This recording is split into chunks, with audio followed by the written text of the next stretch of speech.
vamos a continuar con la participación de Tulin Maya Gulgón, maestra en Filosofía por la Universidad de París, también en Ciencias Políticas por el Instituto de Estudios Políticos de París. Es doctora en Derecho por el Instituto de Investigaciones Jurídicas de la UNAM, con una tesis titulada El enfoque de derechos en las organizaciones no gubernamentales de protección de los derechos de las niñas y de los niños, perspectivas teóricas y ejemplos del Distrito Federal. Los invitamos a tomar asiento y a escuchar la participación de Tulin Maya Gulgón. ¿Funciona así? Hola, buenas tardes a todos. No sé si. Muchísimas gracias por la invitación a participar en este simposio, que me parece un tema extremadamente relevante y me parece muy relevante también que lo coorganicen una instancia de gobierno, SEDATU, una instancia de la sociedad civil, el Papalote, y pues Arquine. O sea, me parece que el conjunto de actores que organiza eso es el conjunto de actores que pueden hacer mover un poco el tema de la integración de los niños y de las niñas en la ciudad. Así que muchas felicidades por tal iniciativa y estoy muy contenta de estar aquí con ustedes. Voy a presentar los resultados de varias investigaciones que estoy haciendo desde hace unos más o menos 5 años sobre el tema del derecho de los niños y de las niñas a la ciudad. La investigación, la segunda investigación que voy a presentar es la que estoy concluyendo ahora y está financiada por la Embajada de Francia y la estoy haciendo en conjunto con el Laboratorio para la Ciudad que expuso, bueno, no estuve en el panel de niñas y niños, pero que organizaron ellos. Pero creo que está un poco cortado el... Bueno, no se ve el título de la ponencia, que era un poco provocador, que era CDMX versus las niñas y los niños, el derecho olvidado de niñas y niños, bueno, de las infancias a la ciudad. Porque creo que hasta ahora un poco el panorama es más olvido que otra cosa y es lo que voy a tratar de exponerles ahora. Las grandes preguntas que van a articular y que espero que luego podamos tener como un diálogo es saber si los niños y las niñas forman parte del todos de la ciudad para todos, que se supone que es la Ciudad de México, si pueden ser considerados como actores de esta ciudad. Y para poder determinar estas dos preguntas, hay dos otras preguntas. Una es cómo los niños y la ciudad perciben la Ciudad de México, entonces supongo que vieron un poco eso con los niños antes. Y la otra, que creo que es el pendiente un poco necesario, es cómo los que hacen la ciudad perciben a las niñas y los niños. Entonces, bueno, para empezar muy rápidamente, como darnos cuenta de que a veces hablamos de actores marginales, en realidad es casi 22% de la población. Cuando hablo de niñas y niños, aquí me baso en los estándares internacionales, que son de 0 a 18 años, lo que implica obviamente pues, ver que no hay un derecho de un tipo de niños a la ciudad, porque hay una multiplicidad de infancias en esta ciudad, porque hay obviamente una diferencia de edad y de relación con el espacio urbano fundamental entre recién nacidos y ya como adolescentes, pero entran muchos otros factores, ¿no? El género, obviamente la discapacidad, pero también aquí en esta ciudad los factores socioeconómicos y culturales son muy importantes. Nada más pensar que en la Ciudad de México hay casi 13.000 niños y niñas que viven en zonas que no son urbanas, en la propia ciudad, que viven en zonas clasificadas como rurales, con servicios, o sea, con la inexistencia de servicios urbanos. Hay casi 5% de los niños que viven en hogares donde una persona habla un idioma indígena y, por ejemplo, hay 18% de niñas y niños en la Ciudad de México que viven en casa donde no hay acceso a agua. Entonces, todas estas cifras nos permiten ver que hay una enorme fragmentación urbana y grandes desigualdades sociales, y eso pues conlleva como una gran diferencia de acceso a servicios urbanos y a la ciudad en general, ¿no? Y también muy diferentes formas de vivir la ciudad. Y para pensar cómo viven los niños la ciudad, pues es necesario ver eso. Yo no me enfoqué en niñas y niños que viven todo el tiempo en la calle, porque estos niños tienen una relación muy particular con la ciudad. Ni los que acompañan a sus papás que trabajan en la calle, porque ellos viven la calle de una forma así muy específica y quizás ha sido un poco más estudiado que los otros niños. Entonces, lo que les voy a presentar, bueno, no logran distinguir bien, creo, este dibujo. Es un niño que ves, que, bueno, escribe lo que ves en la calle. Yo le pregunté de contar una historia sobre la calle y dice, lo que ves en la calle.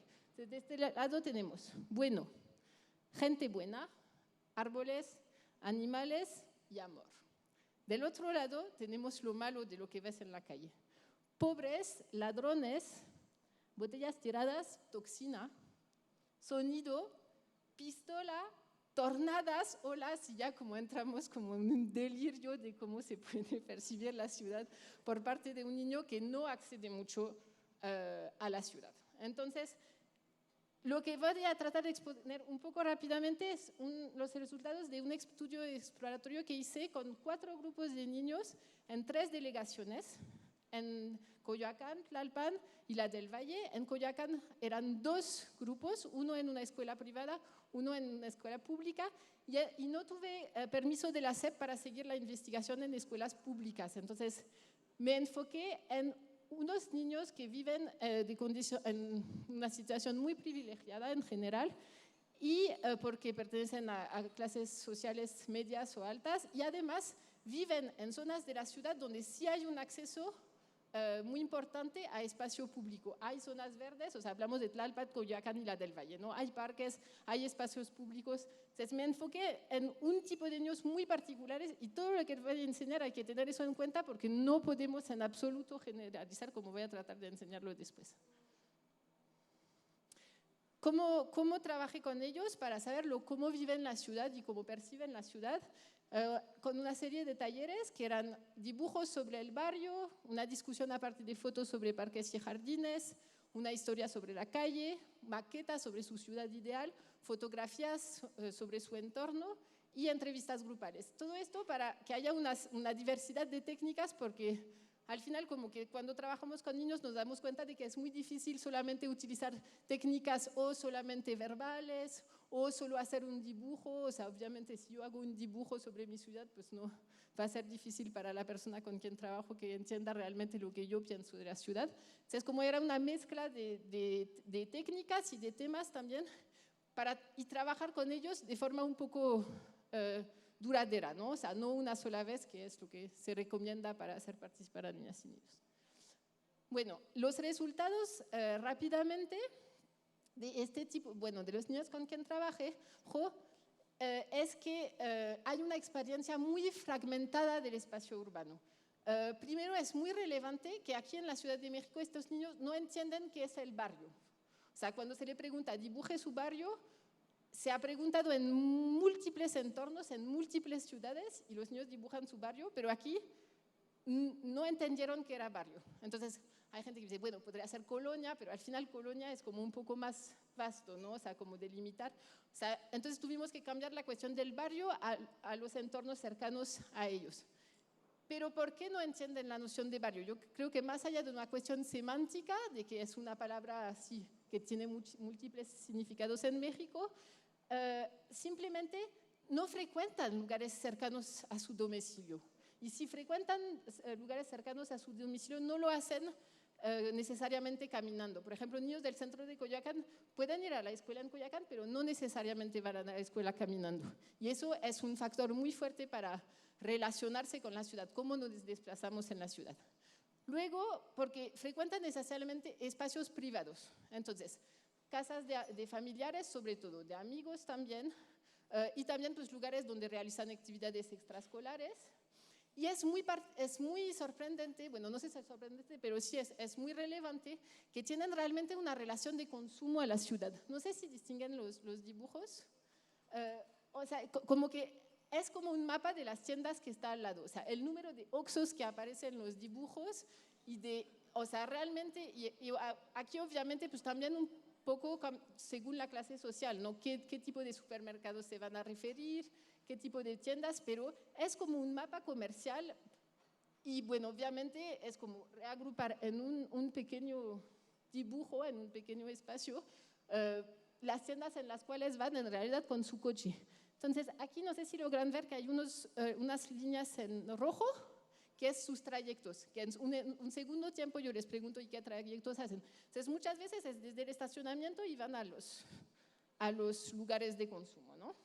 Eso hace que tienen una visión totalmente fragmentada del entorno, como en archipiélago, ¿no? Son en medio y hay como lugares donde van casi nunca solo. Hay unos dibujos muy impactantes y son muchos. Esto es el barrio, ¿no? Entonces hay la casa, hay la puerta de la casa, hay el jardín o la puerta del edificio, el condominio, el estacionamiento y el trayecto, eso es la representación del barrio. El trayecto es de la puerta de la casa a la puerta del coche. Y en realidad es eso. Yo me subo al coche y del coche descubro la ciudad. A partir del coche descubro la ciudad. Y lo que es muy relevante es que para estos niños en particular no hay correlación entre la disponibilidad de espacios verdes y el hecho de que frecuentan los espacios verdes, porque los que menos frecuentan los espacios verdes son los que viven en el centro de Tlalpan, que tienen un acceso increíble al bosque, a muchísimos lugares, incluso muy agradables, ¿no? Entonces, para pensar la relación de los niños con la ciudad, bueno, de los adultos también, es como indispensable ver cómo se mueven en la ciudad, porque eso determina también su relación al espacio público. Hay dos aspectos. Primero, dependen absolutamente de lo que hacen sus papás, en este caso, ¿no? O sea, cómo se mueven a la ciudad es cómo se mueven sus papás. Entonces, eso aquí todo el mundo lo sabe muy bien, es como transporte público en general no es para clase media y alta, y entonces los niños obedecen a estas distinciones de la movilidad en función de los ingresos de los padres. Y lo que es relevante aquí es que también caminan estos niños en particular, porque de nuevo no podemos generalizar, caminan muy poco con sus padres o con los adultos que los acompañan. Y eso contrasta con los resultados de la Intercensal de 2015, donde hay una pregunta sobre cómo van a la escuela los niños, donde sí aparece que caminan muchísimo para ir a la escuela. Los niños con quien trabajé caminan extremadamente poco y de nuevo están en lugares donde sí se puede caminar. O sea, en el centro de Coyoacán sí hay, bueno, a veces no hay banquetas, pero si no hay banquetas sí se puede caminar sin riesgo de ser atropellados, ¿no? Eso hace que lo muy curioso de estos niños, que perdón, no mencioné al inicio, que son niños que tienen entre 7 y 8 años. Estos niños no se identifican para nada como peatones. Se autoidentifican como automovilistas. Entonces, hay un niño que dice, no me gusta el tráfico, que cuando hay tráfico las personas que están caminando avanzan más rápido. Y realmente está muy enojado, no quiere esto, ¿no? Porque él no es peatón. Entonces, aquí también puede ver en estos dibujos que siempre son del barrio, que esta segunda pregunta que fue dibujen su trayecto, lo dibujan en medio de la avenida, no lo dibujan en la banqueta, ¿no? Si pueden ver aquí las flechas son realmente las flechas de los coches, no son peatones. Y la otra parte es, bueno, depende entonces de cómo sus papás se mueven, y la otra es cómo hay realmente muy poca movilidad autónoma de este tipo de niños. La gran mayoría no tiene el permiso de caminar solos en la calle de su barrio. Al menos, por ejemplo, varios de los de la escuela pública sí pueden ir a la tienda, por ejemplo, o a la tortillería que está cerca de la casa. Y el argumento para el rechazo de eso, que repiten los niños, que es el argumento de sus padres, es que es muy inseguro, ¿no? O sea, que los pueden robar, es el primero, y segundo, que los pueden atropellar, pero viene después. Entonces, hay una gran cuestión aquí, que es la cuestión de la autonomía de los niños, ¿no? Porque finalmente estos niños, hay varios que dijeron, el único lugar donde puedo estar solo es en el baño, ¿no? O sea, ni siquiera en la sala de la casa.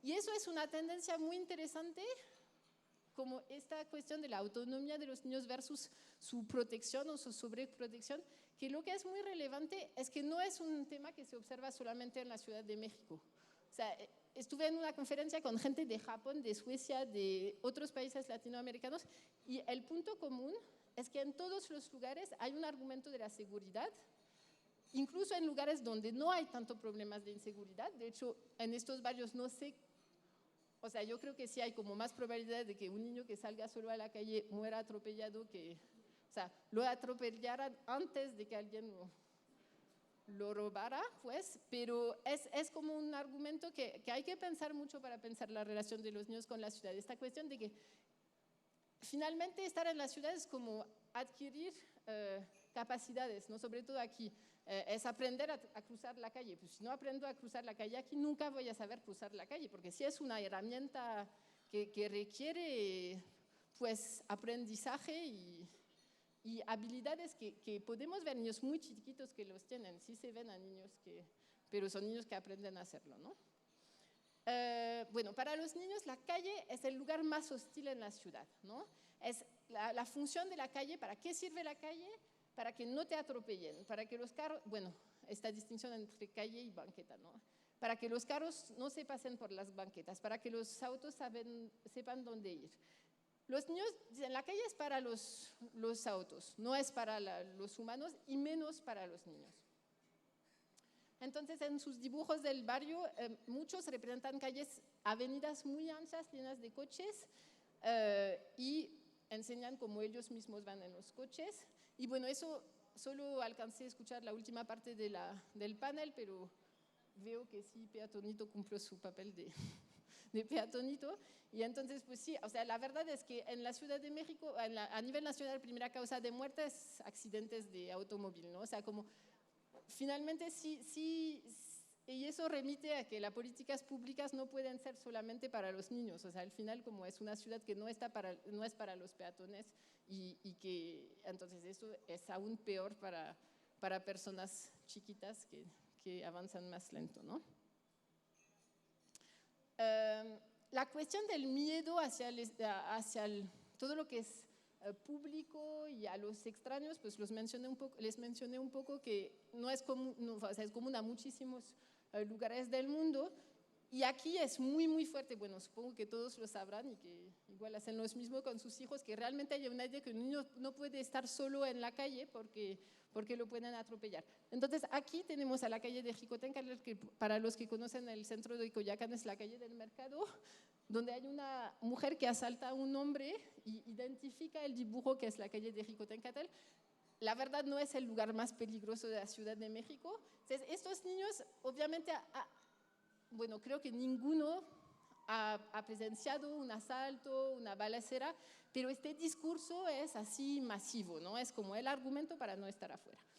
Eso hace que estos niños de clase media alta tienen un referente para lo extranjero totalmente delirante, que es muchísimo más seguro estar en el metro de Nueva York que en el metro de México. De hecho, aquí no se puede ir en el metro.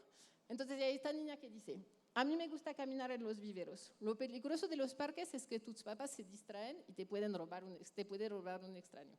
Entre paréntesis, secuestrarte. Me gusta ir a Starbucks y a Las Vegas. Es como esta idea, bueno, les dejo sin comentario, ¿no? Entonces, este discurso bastante recurrente de que lo que no es México sí se puede y aquí no se puede. También, bueno, la calle entonces es muy peligrosa y también es muy sucia, ¿no? O sea, y eso, como si se piensa como a la distancia de los niños, o sea, su relación con el piso, que sí están mucho más cercanos del piso que nosotros, sí es verdad, ¿no? Que tienen, o sea, como que toda la basura y la suciedad de la calle, pues los afecta aún más que a nosotros, ¿no? Y es muy común en su discurso que no les gusta la calle porque está muy sucia. Las fotos que tomaron entre las sesiones son llenas de estos ejemplos. Bueno, para concluir un poco esta parte, unos extractos de entrevistas que se hicieron después de estos ejercicios. Entonces, yo pregunto, ¿quiénes usan la calle? Y hay un niño que dice todos. y otro que dice, no, yo no, y otro niño que dice, no todos. Es verdad, los niños no van a la calle, ¿no? En otra escuela, un día había 2 niños que estaban jugando en la calle con la pelota, pero eso es peligroso. Entonces pregunto, ¿por qué es peligroso? Porque es una calle donde pasan 2 coches de un carril y los niños estaban por allí y los podían atropellar. El otro dice, o secuestrar. Mi mamá dijo que si fuera más segura la Ciudad de México, porque a veces te pueden asaltar, se podría caminar más. Bueno, de estos hay múltiples ejemplos. Entonces, para estos niños, la calle no es para los niños y las niñas, al menos de que sean pobres, porque eso es muy recurrente, ¿no? Entonces, en estas maquetas se puede ver aquí la Torre Eiffel, es París, y la Estatua de la Libertad. Entonces me pidieron cómo era París, porque tampoco es que hayan ido, ¿no? Pero es como un imaginario muy desarrollado.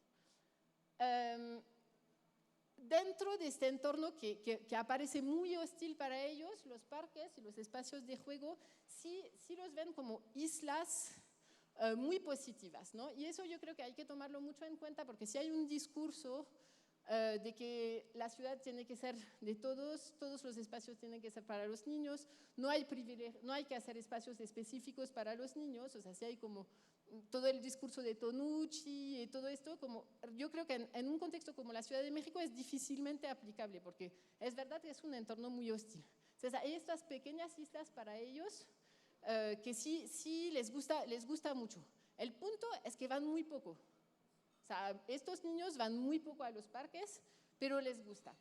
Y les molesta bastante la reglamentación que existe en los parques, esta prohibición de entrar con mascotas, esta prohibición de entrar con bicis. También no les gusta que esté muy sucio a veces, que no haya baños. O sea, creo que hay muchas cosas aquí que podemos tomar en cuenta a la hora de pensar estos espacios. Pero lo que es curioso es que aquí nos podemos preguntar si realmente es un territorio de los niños, estos parques. Primero, es una experiencia familiar para ellos, o sea, no es una experiencia que obviamente no van solos. Luego, no es que vayan para relacionarse con otros niños, o sea, si van con otros niños, pues juegan con estos otros niños que son sus primos en general o hermanos, pero no es un espacio propio de la infancia, pues. Tampoco es un espacio donde pueden jugar libremente, o sea, van a subir a la resbaladilla y bajar, y eso lo vamos a ver más después. No expresan ningún interés por la naturaleza. Estos niños, cuando hablan de los parques, dicen que al contrario, pues hay tierra, te puedes ensuciar, eso no está tan bien. Pero les gustan mucho los juegos. O sea, sí, la cuestión de los juegos es así como muy importante. Hay una distinción muy interesante entre los espacios de los niños y los espacios para los niños, ¿no? Los espacios para niños son espacios que son creados pensando en los niños y para su uso, y los espacios de los niños son los espacios que se apropian los niños. Y obviamente pueden coincidir estos tipos de espacios, pero se observa también que muchas veces los niños se apropian de espacios que no están hechos para ellos o que no se apropian de espacios que están hechos para ellos. Y creo que es una distinción muy relevante aquí. Las maquetas que hicieron de la ciudad ideal aparece realmente como una anticiudad. O sea, son maquetas donde no hay edificios, no hay calles, no hay gente, no hay niños, son superparques o jardines o albercas en Cuernavaca, como pueden ver abajo. Eso es, la consigna era hagan su ciudad ideal, ¿no? Entonces son como totalmente anticiudades, pero con unos elementos muy urbanos que no existen necesariamente aquí, o sea, una basura, un semáforo, señalización, porque los niños expresan mucho el miedo de perderse, entonces hacen como el signo para los temblores, ¿cómo se llama? Bueno, estos punto de reunión los hacen diciendo, bueno, así, unos hicieron como era el cielo y había un arco iris y nubes, así como totalmente, sí, un paisaje soñado, y pusieron un punto de reunión porque dijeron, nos podemos perder, y entonces, como así es. Bueno, pasando a un extremo muy del otro lado, para nada más como enseñar que sí, no se puede en absoluto generalizar estos hallazgos, pues, Y no es solo que vayamos a los barrios más altos, más ricos, que tampoco yo fui a los barrios más ricos, y los barrios más conflictivos en la ciudad, porque hay una multiplicidad de... O sea, como creo que la conclusión de esto es que realmente no se puede, no hay recetas, pues, o sea, es como cada lugar tiene su identidad y tiene sus respuestas. Entonces hice como esta investigación, pero no la hice en la escuela, como las otras, la hice en la calle directamente, con un grupo de personas que trabaja allá. Entonces la diferencia fue que a los niños de las escuelas les pude obligar a hacer lo que querían, más o menos, pero aquí en la calle, pues no, o sea, si era aburrido se iban, ¿no? Entonces, en realidad tomo otro camino, no se pueden realmente comparar estos ejercicios, pero lo que es muy interesante es que sí, aquí el barrio, no hubo ninguna pregunta de qué era el barrio, pero el barrio tampoco es los lugares cercanos, ¿no? El barrio es la identidad, entonces eso es un dibujo del barrio, ¿no? Y hay otros que, esto es un dibujo del barrio, esto es el barrio Tepito, pues, o sea, es como si fuera una representación gráfica, y pues contrasta mucho con lo que vemos, ¿no? Porque hay una familia feliz y corazones y el sol brillando. Aquí sí, estos niños con quien trabajé pasan gran parte del tiempo en la calle. No hay espacios verdes, la verdad, es como muy... No hay presencia, pero pues entonces ocupan la calle. Aquí donde están jugando a fútbol hay coches que pasan, o sea, tampoco es un espacio para nada seguro. Y lo que es muy interesante en este caso es que cuando les pregunté dibujar su barrio, entonces algunos hicieron estos dibujos y otros empezaron a hacer mapas del barrio, pero mapas increíbles, ¿no? O sea, así identificando todas las calles, los nombres de las calles.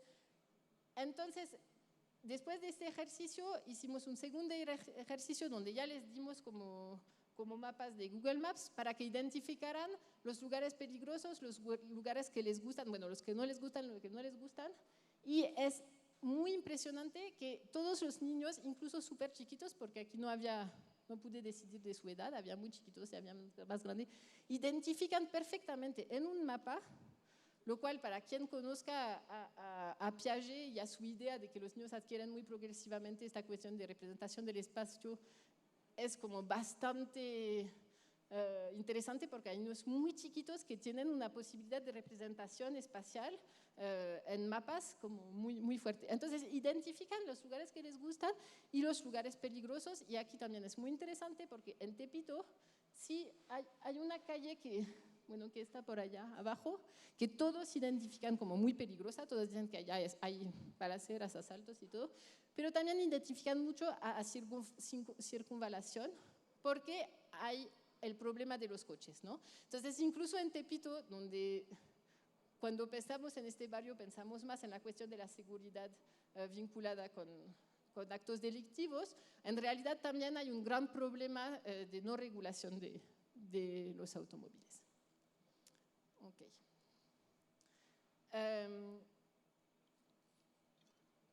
Después de estas investigaciones, como me interesó mucho ver como el pendiente de la visión de los niños, bueno, al inicio era la visión de los planificadores urbanos, pero tuve que poner una ausencia de visión porque no hay. Entonces, eso es el resultado de una investigación que hice este año. Invité a participar la gente del Laboratorio para la Ciudad, lo hicimos de forma conjunta. Y lo que quisimos hacer es como identificar, hacer un mapeo de los actores que trabajan el tema de la infancia a nivel urbano en la Ciudad de México.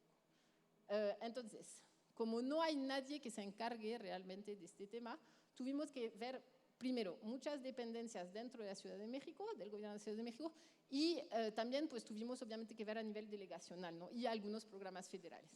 Como no fuimos a todas las delegaciones, elegimos al inicio 4 delegaciones por sus contrastes y también porque hay una división en cuadrantes. Entonces fueron Miguel Hidalgo, Tlalpan, Iztapalapa, y quisimos integrar a Milpalta por su cuestión de justamente que es zona rural, pero justamente allá nos dimos cuenta de que no hay servicios urbanos en Milpalta, no existe, entonces no hay espacios, o sea, ni siquiera hay espacios, entonces no seguimos, y además, bueno, tengo que decir que no siempre fue muy fácil bueno, más bien, siempre fue muy complicado conseguir estas entrevistas, entonces hicimos entre 25 y 30 entrevistas de gente que trabaja en la ciudad. Antes de exponer pues, qué hay a nivel normativo, qué hay a nivel también de programas y de políticas públicas, creo que en este simposio que es sobre el derecho a la ciudad es como relevante hacer una distinción entre dos tipos de derechos, dos categorías de derechos. Pues.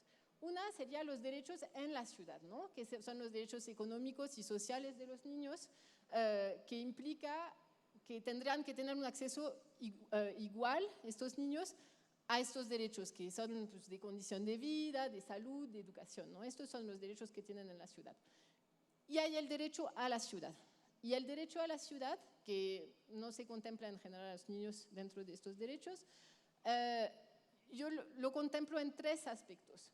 Primero, el derecho al entorno urbano, ¿no? Hay un entorno urbano que sí se considera, pero no es como de los derechos que está en sí tipificado, y entonces como no se considera siempre a un entorno urbano de calidad pues. Luego hay el derecho de los niños al juego, y aquí me refiero más al juego libre de los niños que como el deporte, por ejemplo, ¿no? Porque a veces en México, bueno, muchas veces en México están como mezclados. No lo más fundamental, pero muy importante, es el derecho de los niños a la participación. Porque el derecho a la ciudad de los adultos es el derecho de los adultos a participar en la ciudad también. Y pues no hay ninguna razón por excluir a los niños de esta participación, que también se desglosa en dos tipos de participación. Una es la participación informal que tienen los niños por participar en actividades culturales, por participar en los espacios de su sociedad, ¿no? Y la otra es una participación más formal, política, que está contemplada, bueno, dentro de la cuestión de la toma de decisiones, ¿no? Que eso se ha escrito mucho acerca de esto, de si son consejos, pero también hay otras formas de hacer participar a los niños. Bueno, una pequeña paréntesis de esto.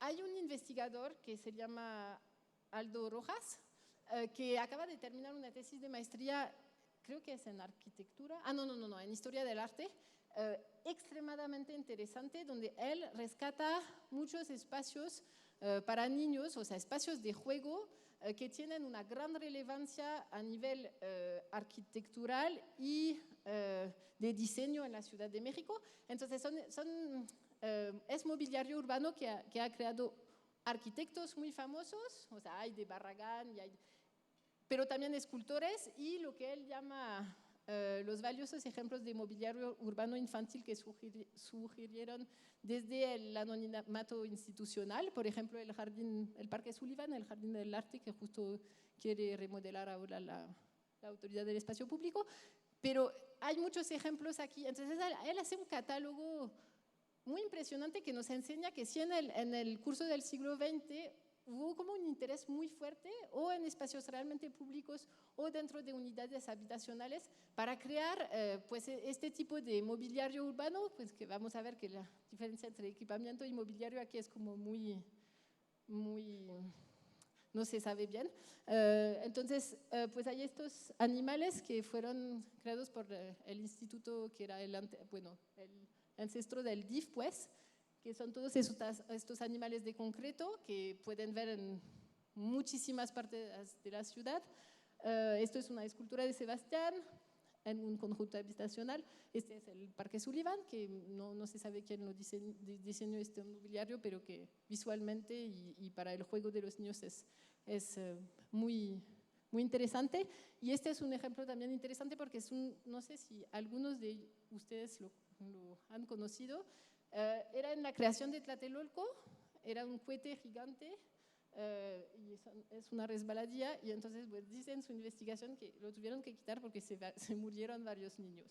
Entonces, bueno, no investigué más, pero sí sé. Ok. eso es como siglo XX y él en su conclusión, pues sí dice como desde las últimas décadas hay como una tendencia a la reproducción de espacios de juego todos iguales, bueno, eso se ve en todo el mundo. Pequeña paréntesis, me enfoco a la cuestión del juego aquí porque es lo único que hay dentro de las políticas públicas, los espacios de juego. O sea, cuando hablo de la infancia en la ciudad, en realidad tiene que ver con toda la cuestión justamente de la regulación del tránsito y de muchas cosas que hacen que en realidad el derecho a la ciudad de los niños es el derecho de todos a la ciudad, pero aquí me enfoco realmente en políticas públicas que son dirigidas hacia la niñez, ¿no? Entonces es como más el tema de espacios de juego. Lo que se puede observar es que hay un acercamiento totalmente cuantitativo al tema de los espacios recreativos, que tienen mucho que ver con el discurso de la OMS, de esto que necesitamos, no me acuerdo, 14.5% de espacios verdes, lo cual produce una cosa maravillosa de poner pasto en los camellones. Pero realmente en todos los programas de desarrollo viene como la identificación de esta necesidad que tenemos de tener más espacios cuadrados, ¿no? Que no son para los niños en este caso, o sea, son espacios verdes. Y es muy interesante si uno considera como los programas de desarrollo urbano, que sí son fundamentales para entender cómo se desarrolla la ciudad, que en 2003 el programa de desarrollo urbano ni siquiera menciona la infancia. O sea, menciona que hay barreras para el acceso de mujeres a la ciudad y de adultos mayores y personas con discapacidad, pero no hay ninguna referencia a niñas y niños en todo el documento. En el programa nacional, el último de 2014-2018, sí se menciona la infancia, pero se menciona dentro del objetivo de la cuestión de la seguridad para mujeres, ¿no? Entonces, si hay, o sea, no es específicamente para el derecho de los niños, pero sí es como, al menos ya se comienzan a contemplar. Y en el programa general del DF 2013-2018, que no duró hasta el 2018, hablan de la necesidad de desarrollar parques, ¿no? Entonces mencionan parques de bolsillo, mencionan la necesidad de crear espacios, entre otros, para niños. Y en el último, que es el Programa General de Desarrollo Urbano del Distrito Federal a 10 años, 2012, que también ahora están haciendo uno nuevo, mencionan que hay 3.306 espacios públicos, de los cuales 600 parques infantiles. El problema es que aquí la fuente que tienen es delegaciones y INEGI, y las delegaciones, la mayoría no tienen catálogo de espacios verdes, que es la primera cosa muy relevante. No saben cuántos espacios para niños y cuántos espacios verdes hay dentro de sus territorios. Entonces sí hay un interés como creciente para la cuestión de los espacios para niños y de los espacios verdes, pero no es un interés genuino, no es para los niños, ¿no? Hay dos razones. Uno es la seguridad, y aquí el rescate de espacio público es totalmente esto, ¿no? Es hacer espacios seguros, o sea, la seguridad de la población es como lo que nos guía a hacer espacios públicos. No es el disfrute de la población, de los niños, pues. Necesitamos espacios públicos bonitos para que sean seguros. Y el otro es el gran tema de la obesidad, que también mucha gente dice, bueno, ok, como hay un cambio poblacional y ahora, bueno, hay el problema de la obesidad, pues ahora ponemos ejercitadores, ¿no? Pero nunca es pensando que los niños tienen derecho a disfrutar de la ciudad.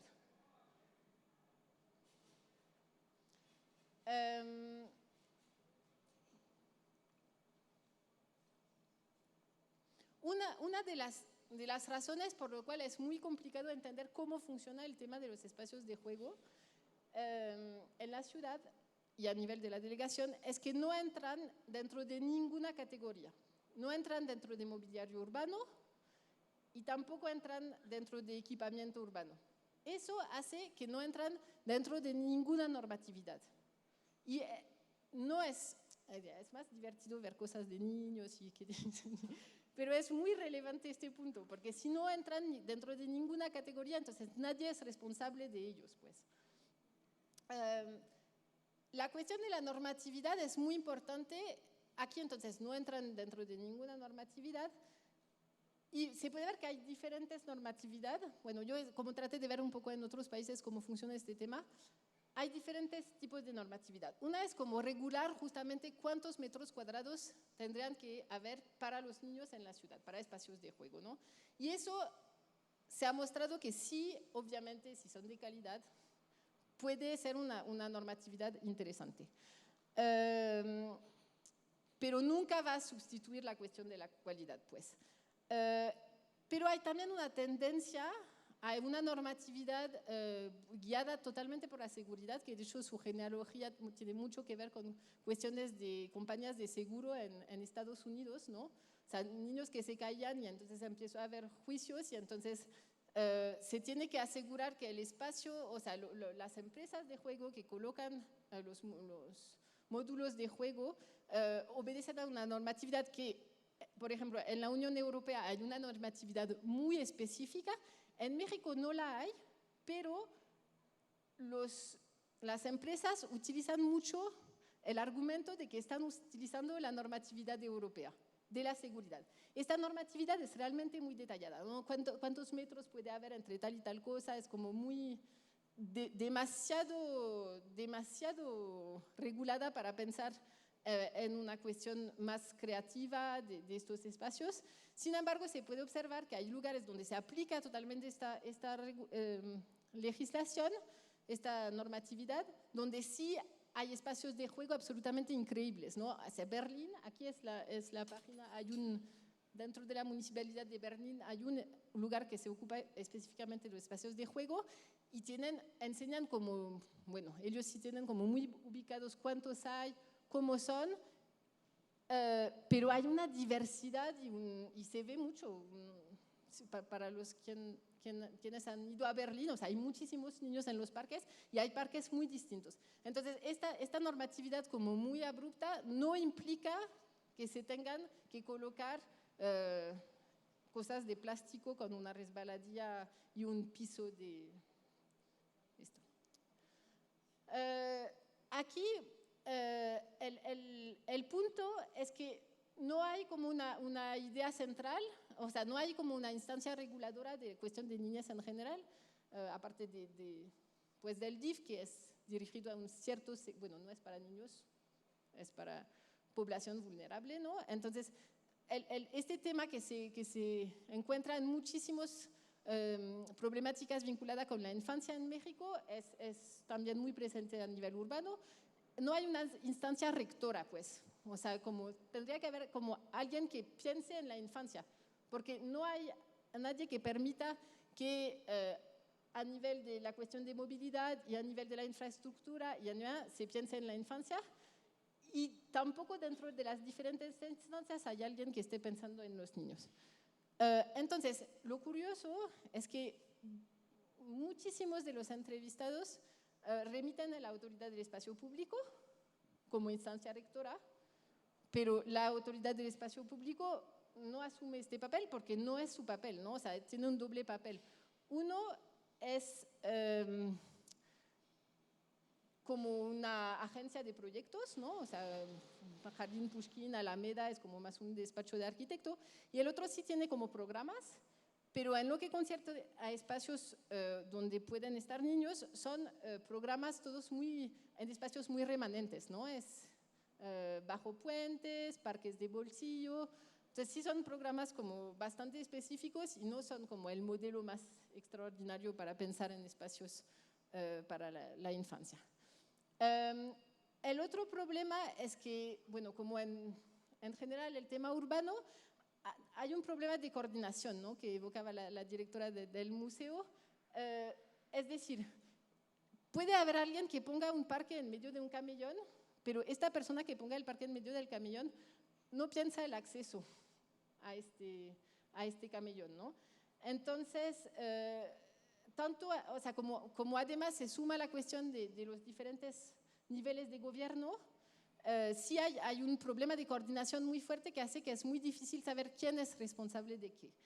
Y además en el tema de los parques y de los espacios de juego, no hay claridad entre las diferentes atribuciones que tienen a nivel federal, la Ciudad de México y a nivel delegacional, porque se supone que a nivel federal es vías primarias y las delegaciones, perdón, o sea, depende además a veces federal y a veces de la Ciudad de México, y vías secundarias delegaciones, pero en realidad no lo es. Y además hay muchos ejemplos que son, por ejemplo, el bosque de Fuentes Brotantes, bueno, al lado del bosque de Tlalpan hay Fuentes Brotantes, este era federal y luego pasa a la delegación y ahora ya la delegación no, y entonces hay muchos espacios que pasan de un espacio a otro y, por ejemplo, eso concierne también a la cuestión de mejoramiento barrial. Mejoramiento barrial interviene, entonces eso es Ciudad de México, interviene en un espacio, pero nos contaban, bueno, como no hicieron la entrega oficial a la delegación, pues la delegación no es encargada del mantenimiento, ¿no? Entonces tenemos aquí tres cosas. La planeación de los espacios, o sea, ¿qué se pone en los espacios? La cuestión del acceso y la cuestión fundamental del mantenimiento, ¿no?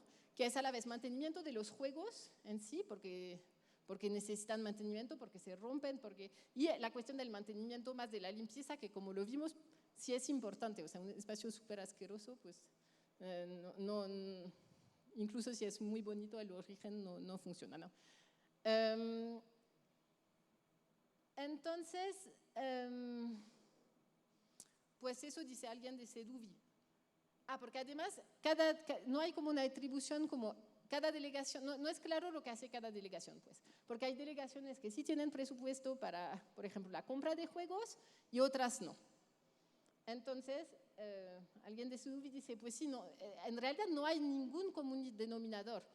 O sea, como a mí todos los entrevistados me dijeron, pues sí, es que no vas a entender, porque nosotros mismos no entendemos.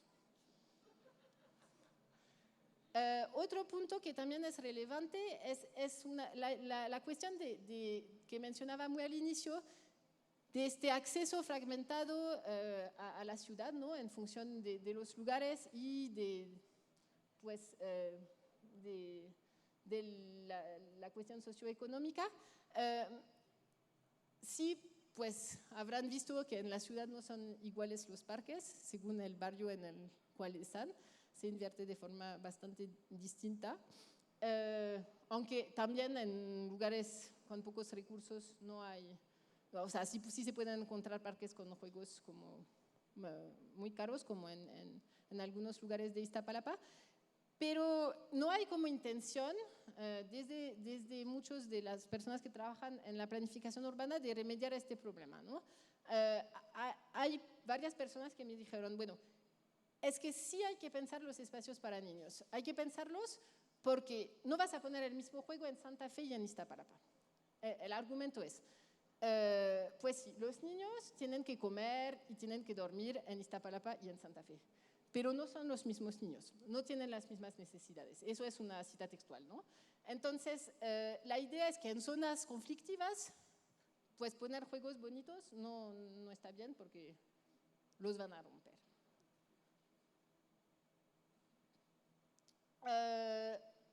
Luego se puede ver que de todo eso deriva que no hay realmente una planificación de los espacios. En términos de ubicación, por ejemplo, ¿no? A veces sí se contempla realmente puntos donde hay mucha gente, pero se puede colocar como la primera foto es un parque gigantesco que está en Iztapalapa, donde realmente hay muy pocas personas que van, ¿no? O en varias delegaciones nos dijeron, pues sí, antes no se pensaba tanto, ahora se piensa más, ¿no? Pero se construía un espacio, porque había un espacio remanente donde se podía colocar un lugar sin pensar realmente si aquí hay una población con niñas y niños y hay personas que transitan, ¿no? Entonces hay espacios que se ponen sin pensar realmente si hay gente que va a ir y efectivamente no van. Y eso remite pues a esta cuestión también de los espacios remanentes y residuales, que en realidad no se han utilizado para otra cosa porque no se pueden utilizar para otra cosa, ¿no? Entonces, en el libro muy bonito que hizo Cedesol a nivel federal, cuando era responsable del programa de espacio rescate público, explican cómo es común que, es como una tipología que hacen espacios. Es común que las zonas de restricción, en las zonas de restricción federales, en donde no se permite la construcción, como debajo de las líneas de alta tensión, se utilizan para la recreación y el deporte, ¿no? O sea, como es una política, pues. Busquemos líneas de alta tensión para nuestros niños. Y eso pues es lo mismo para los camellones, ¿no? O sea, en un camellón pues no se había construido nada porque no es agradable estar en un camellón. Igual para los parques de bosquecillo, o sea, son como espacios que no se utilizan para otra cosa, entonces ponemos a módulos de juego o plantas, ejercitadores, y en general también hay un problema de acceso a estos espacios, ¿no? O sea, no se piensa cómo acceder a estos espacios. En términos de diseño, pues la misma característica de dónde están implica que muchas veces se colocan rejas, ¿no? Porque si no el niño que baja de la resbaladilla se puede caer en medio de los coches. Tampoco o sea, el problema es que como no hay nadie que piense en los espacios, pues no hay nadie que piense que, por ejemplo, sombra es bastante útil, ¿no? O sea, árboles. Por ejemplo, en este parque que les enseñé antes de Cuitlacuac, en Iztapalapa, que es un parque donde pusieron muchos juegos, así hay muchísimos, no hay árboles, entonces no hay sombra. En muchos de los lugares no hay bancas, ¿no? Entonces se piensa, bueno, ponemos un lugar para que los niños jueguen de tal forma, pero no pensamos que en realidad podría ser un espacio para todos, pues, o sea, no necesariamente un espacio donde hay juegos para niños tendría que ser solamente para los niños, o sea, podría ser un espacio donde todo el mundo estuviera muy contento sentarse y, ¿no? Si no hay bancas, no hay sombra, es más complicado que suceda. Y aquí pues viene como el gran tema de que sí, la industria del juego, de estos módulos de juego, que en realidad son muy, muy caros.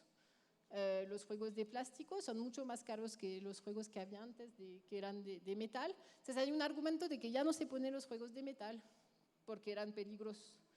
El punto es que cuando se pone un módulo de plástico y que no se puede volver a cambiar las piezas porque hay que volver a comprar, y muchas veces nos dicen, bueno, es que no podemos volver a comprar una de las piezas, entonces hay que volver a comprar todo el juego. Entonces, en muchos de los lugares pues se quedan rotos los juegos, ¿no? Mientras antes los juegos de metal pues podían ser arreglados en los talleres que tienen las delegaciones, ¿no? Entonces aquí como si pareciera que hay cuestiones un poco de a quién aprovecha el tema de la colocación de juegos de plástico en toda la ciudad.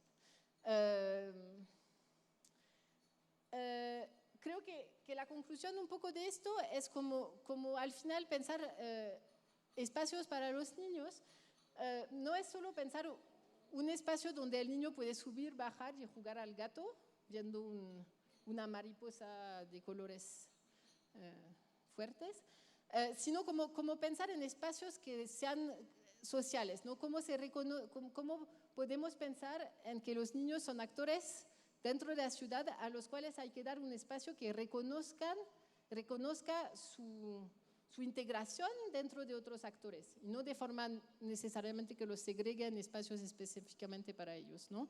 Esto no es cuestión de recursos, porque hay muchos ejemplos, las fotos que puse abajo es después de la Segunda Guerra Mundial en Ámsterdam habían muchos terrenos baldíos por los bombardeos, entonces hay un arquitecto, Aldo Faney, que hizo más de 700 espacios de juego entre final de la guerra y los finales de los años 70, y eran muy, muy sencillos, ¿no? Eran compuestos de los mismos elementos, de concreto, un foso de arena, algo de madera, pero sí eran muy pensados, o sea, eran como muy sencillos, no costaban nada, pero sí había como una cuestión de cómo pensar un espacio, pues. Y eran espacios, o sea, esto lo hizo no pensando solo en los niños, pensó, ¿qué podemos hacer en esta ciudad que es totalmente destruida, con la gente realmente con un moral así espantoso después de todo lo que pasó? Lo que podemos hacer es poner niños en la ciudad, ¿no? Y eso lo han dicho otros, Jane Jacobs, por ejemplo. O sea, hay mucha gente que dice, si ponemos niños en la ciudad, pues todo se modifica. Y dentro de la planificación de estos espacios se ha demostrado que pedir a los propios niños como su punto de vista es fundamental, ¿no? Aquí hay mucha participación ciudadana en la cuestión de justamente de rescate de espacio público, mejoramiento barrial, sí se involucra mucho a la ciudadanía, pero no están incluidos los niños y las niñas en la ciudadanía, por una cuestión muy jurídica de la ciudadanía, ¿no? En la Constitución se dice que ciudadanos son mexicanos a partir de los 18 años, entonces no hay la idea de que los niños tienen una voz válida.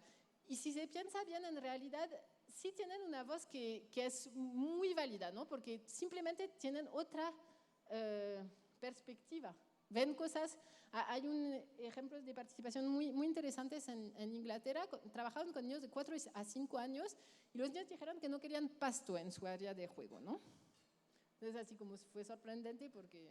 Y dijeron, bueno, en este lugar en específico, en el pasto se esconden jeringas porque sí es una zona con una población como complicada y se pueden esconder cosas que nosotros no vemos y nos podemos lastimar, ¿no? O sea, eso no significa que hay que decir, bueno, nunca hay que poner pasto, ¿no? Pero sí hay que ver como el contexto, pues. Y los niños nos dicen cosas que nosotros no necesariamente vemos.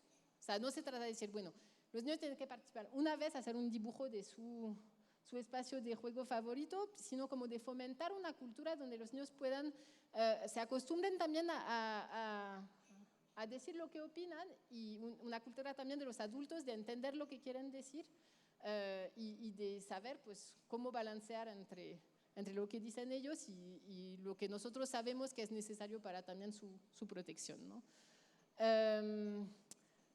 Entonces, pues para terminar, eso, como creo que lo que resalta mucho de esto es como una necesidad de políticas urbanas como integrales, ¿no? O sea, no solamente del tema de juego, como vimos en la primera parte de la exposición, porque al final si una ciudad amigable para los niños implica una ciudad amigable para los adultos también, ¿no? La posibilidad de caminar, toda la cuestión que tiene muchísimo que ver con la regulación del tráfico automóvil, y pensar como a la vez, entonces, entornos amigables para los niños que no sean exclusivamente para los niños, pero también a la inversa, pensar que los espacios para niños tendrán que ser espacios para todos, pues, no solo para los niños. Muchas gracias.